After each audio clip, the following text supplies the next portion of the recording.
मगर रमेश विदुर जी के बारे में जहां तक जानकारी है, काफी अच्छा काम किए हैं, तो उम्मीद करते हैं कि इस बार भी टिकट इनको मिलेगा मिलेगा मिलेगा पक्का। हाँ, तो काम ही ऐसे करें, मिलेगा जरूर ठीक है। मिलेगा। तो देख सकते हैं रमेश विदुरी जी जो है यहाँ पर मौजूद थे। नमस्कार, आप सभी का बहुत बहुत स्वागत है। और आज दुर्गा विहार में महादेव दादा मंदिर के जो स्थापना दिवस है, उसके उपलक्ष्य में आज माननीय सांसद साहब दक्षिणी दिल्ली से रमेश विदुरी जी आज उपस्थित हैं। और जानकारी के लिए बताते हैं, रमेश विदुरी जी के कर कमलों से ही ये उद्घाटन किया गया था। और आज 5 साल लगातार इस कार्यक्रम को देखते हुए बलवीर जी जो है गांव के हैं और खासकर बीजेपी से भी ताल्लुकात रखते हैं। महामंत्री होने के साथ साथ ही यहाँ पर अपने पिताजी जो है सुलेचंद पहलवान जी के स्मृति उद्देश्य को आगे बरकरार रखने के लिए मंदिर की स्थापना किया था। और सर, आपने उद्घाटन किया था, आज पुनः उस कड़ी में उपलक्ष्य में आज ये हवन और ये भंडारा कार्यक्रम, काफी समागम हुआ है, आप भी आए, क्या कहना चाहेंगे? सनातन संस्कृति के अंदर हवन से शुद्धिकरण होता है, नेचर का भी, प्रकृति का भी और आत्मिक भी व्यक्ति को बल मिलता है हवन करने से। हमारी पद्धति है, संस्कार हैं हमारी सनातन संस्कृति के। उसी के तहत गांवों के अंदर बुजुर्गों के नाम से उनके आशीर्वाद को ध्यान में रखते हुए पितरों की शक्ति सदैव हमारे साथ बनी रहे और आने वाली जो संतान है वो भी धर्म के मार्ग पर चले, प्रेरणा लेने के। इस प्रकार के यहाँ पर एक स्थल का बनाया गया है बलबीर जी के परिवार के माध्यम से, उनके पूरे फैमिली ने मिलकर। तो उनको बहुत बहुत शुभकामनाएं, साधुवाद। और सनातन संस्कृति पूरी दुनिया को मार्ग दिखाती है, जिसका प्रत्यक्ष प्रमाण देखने को मिल रहा है कि भगवान श्री राम का अयोध्या में रामलला का लौटने पर देश के अंदर कितनी जन चेतना पैदा हुई है और उस जन चेतना से देश की शक्ति बढ़ी है। तो पूरी दुनिया की ताकतें भी भारत के पीछे एकदम खड़ी हो गई हैं कि भारत जो करेगा हम वो हमें तैयार है। और कतर के अंदर हमारे जो एक्स सर्विसमैन थे 8-9, वो नौकरी करने गए थे रिजाइन करने के बाद, वो सरकार की योजना से नहीं गए थे, लेकिन वो नौकरी करने गए थे। तो उनको शक हो गया कि आर्मी के लोग थे, कहीं भारत सरकार ने इनको हमारी सीआईडी सीबीआई रूप से तो ना भेजी है करने के लिए, और उनको शक के दायरे में उठा के बंद कर दिया और अदालत से उनको फांसी की सजा दे दी।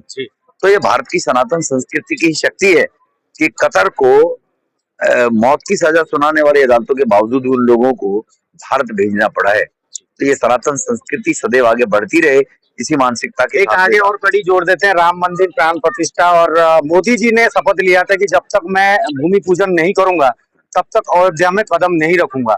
उन्होंने काम किया, मंदिर बनाया, आप लोगों का बहुत हाथ रहा है। और इस आशीर्वाद के स्वरूप 2024 चुनाव की बात करें, क्या मोदी जी पुनः राम जी के आशीर्वाद से? देखो, मोदी जी ने जो देश में विकास किया है, गरीब का हक और अधिकार देने का काम किया है, भगवान राम का मंदिर बनाने से चुनाव के आशीर्वाद में नहीं है। वो तो लोगों को अभी विश्वास पैदा हो गया कि मोदी जी जो कहते हैं वो करते हैं। मोदी की गारंटी सर्वविदित सत्य है, ये हो गया है।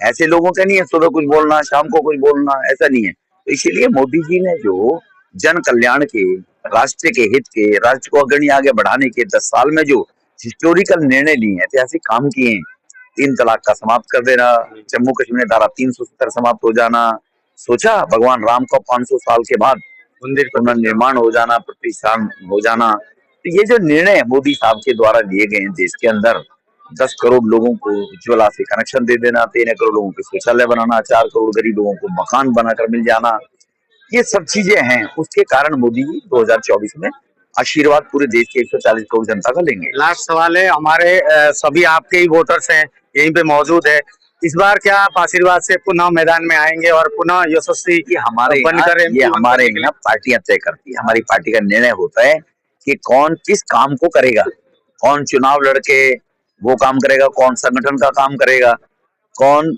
विचारधारा को आगे ले जाने के लिए प्रचार प्रसार। हमारे यहाँ विचार है, परिवार नहीं है ना, हमारा विचार ही परिवार है। तो ये तो पार्टी तय करेगी कि पुनः दोबारा हमें वो लड़ाने के लिए भेजेंगे या पार्टी को और काम सौंपेगी, पार्टी का काम। मगर रमेश विदुर जी के बारे में जहां तक जानकारी है, काफी अच्छा काम किए हैं, तो उम्मीद करते हैं कि इस बार भी टिकट इनको मिलेगा, नहीं मिलेगा? मिलेगा मिलेगा मिलेगा मिलेगा पक्का। हाँ, तो काम ही ऐसे करें, मिलेगा जरूर मिलेगा। तो देख सकते हैं रमेश विदुरी जी जो है यहाँ पर मौजूद थे। और आज ये मंदिर के प्रतिष्ठा के उपलक्ष्य के दिन, यानी कि 5 साल लगातार 5 वर्ष पूरा होता गया और आज भी उस कड़ी में हवन पूजन भंडारा कार्यक्रम इत्यादि किए गए।